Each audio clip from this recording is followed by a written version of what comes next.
rises up out of the people working on it.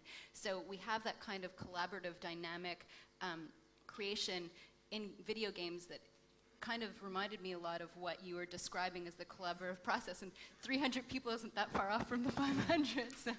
I think you know, the thing now is that it's just things are getting more collaborative again. I think, you know, maybe the film industry, you know, there's been, you know, so much risk in it that it hasn't really moved forward in terms of, you know, they found a really good structure in film. It's working, so let's keep it at that, because there's so much at stake to move it forward. You know, you can lose so much.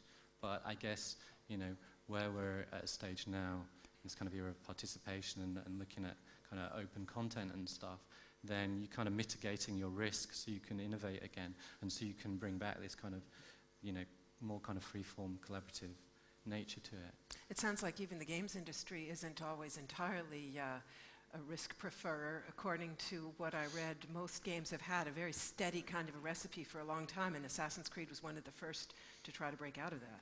Yeah, and thank God that it's been successful, because I think that, I mean, not only because obviously I have a lot personally invested in it, but the game industry was pumping out. If you look at a lot of the games, a lot of first-person shooters, to someone who doesn't play games, they would see the ads and think all of the games look the same.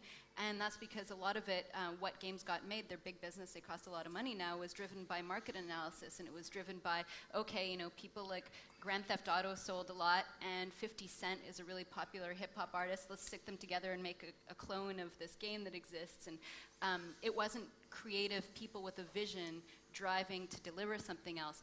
And that's what was really exciting to me about Ubisoft, and the reason I went to join them to work on Assassin's Creed was because they believe in a core team and creative individuals being able to have an idea and not be totally market driven. So I see two questions back here in the last row. Go ahead, you please. Thanks.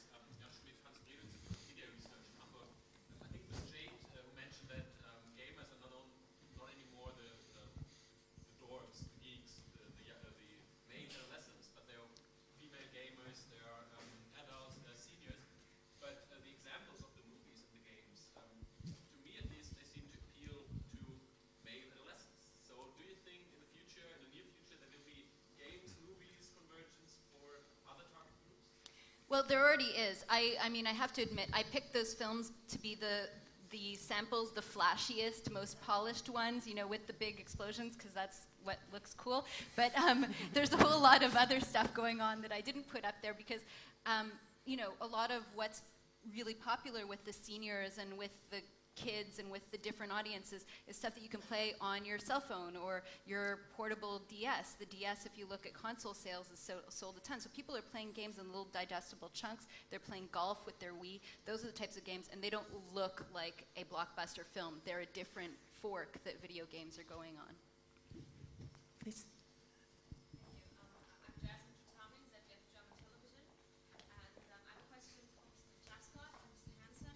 Oh, thank you. Thank you. I hope you can hear me now. Jasmine Katami, ZDF German Television, and I have a question for Mr. Tapscott and Mr. Hansen. All this talk about community building, more or less, really excites me.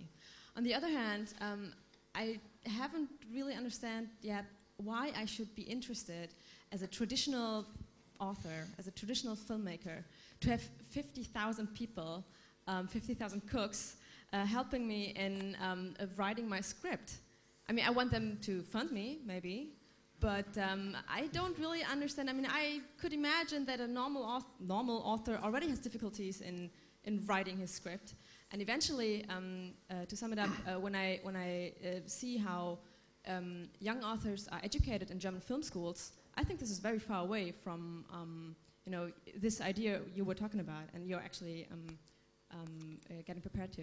So, you know, is this generation who's in German film schools right now not getting ready for this, or is this educational system very far away from it, or I don't really get that. Well, I'll begin.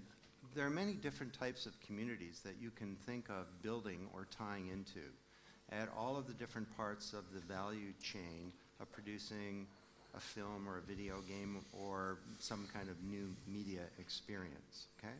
And it starts with just conceiving an idea And again, we can learn from other industries. There's a thing called Cambrian House in the software industry where crowds come up with ideas for new software. And the main areas that they've come up with ideas for happens to be video games. And the crowd actually develops the game as well. In terms of funding, and we've seen some models here today, young entrepreneurs, smaller companies trying to reach out, build relationships and support. You can build a community to help you do that. Yes, there are quite extreme examples where a crowd can actually help in the development, the creation of a script and the development of a concept and putting together a movie. And we've seen Swarm of Angels and others today that are doing that. But also, even with a traditional property like a film, there are all kinds of amazing communities that are being built around that. And it's a shift from the old model. It's been going on for some time in the movie industry. I create a movie, I push it out into the theaters, I hope it works well. Well, now you've got all these ancillary products like DVDs and clothing and all kinds of other rights, but that's still the old model, pushing stuff out onto customers. Why not create a community around that where you have a deep and enduring exchange of value that goes on for a whole period of time and that generates a different concept of a brand? It's not just an image, it's a relationship with people in the community that creates new ideas for new ventures, that builds momentum in the marketplace and reaches out to other people. This makes all kinds of sense to me, just from the point of view of commercializing art, setting aside the bigger aspirations that many people have, which is to change the world. Al Gore and the community that he built around Inconvenient Truth is an example of that. Then you've got, well, you know, I could go on and on. I mean, not all communities are created equally, basically. So, but this is a big change that's happening from sort of plan and push to engage and co-innovate and think not, you know, film, website, think community. And I think you'll come up with some different perspectives. Matt Hansen, do you want to add something? Yeah, I think you know, it's definitely not a question that there's too many cooks. You know, it's like thinking about collaboration in binary terms. You know, it's like, oh, everyone's going to collaborate or nobody's going to collaborate. And if no one collaborates, then I'm completely in control of the process. But then if I allow everybody to collaborate, then I'm going to have no control. That's absolutely not the case. In fact, probably in this process, I have more control as a filmmaker. In fact, I had a script writer from Hollywood join the community, and he said to me, I'd much rather be part of the community and just maybe give you an idea and you completely scrap it than actually deliver my draft to a producer, you know, in LA, and everything goes fine, and you know, it gets refreshed and polished, and it's ready for production. But then one of the executives says, "Oh, my child checked it out, you know, at the weekend," and they think, "Yeah, that's fantastic, you know, but can we change that person into like an ice cream man, into, you know, instead of, you know, whatever?" So I think, you know, it's like, where do you want the control to be? And I think, and who are the gatekeepers? Because I think, you know, gatekeepers are the people who are like ponying up, you know, all the finance to it, and who are going to greenlight it for you. I'd much rather have a community helping me greenlight the whole process, you know. So it's kind of a different method of thinking about it. And also, you know, it's very much an extreme, this is very much an extreme case, because I wanted to kind of push it out as an extreme example of collaboration. But just if you want to be much more controlling over the situation, then it's just, you know, about tapping into, you know, community who are interested in your project. And obviously documentarians like Robert Greenwald have done that with Outfoxed and things like that. And those people don't get a say in his films at all, but what they do get is a chance to invest in the film, because they support the ideas of it, or the, you know, particular activism or whatever. So if you support a particular type of art house cinema, or you support a particular filmmaker, then you might want to, you know, want to support it in that way. I have a question here. Yeah, Sebastian Wehner with Ted Force in Berlin. I have a question for Jade and Jordan. We learned today about the paradigm shift in film 2.0, so you could say.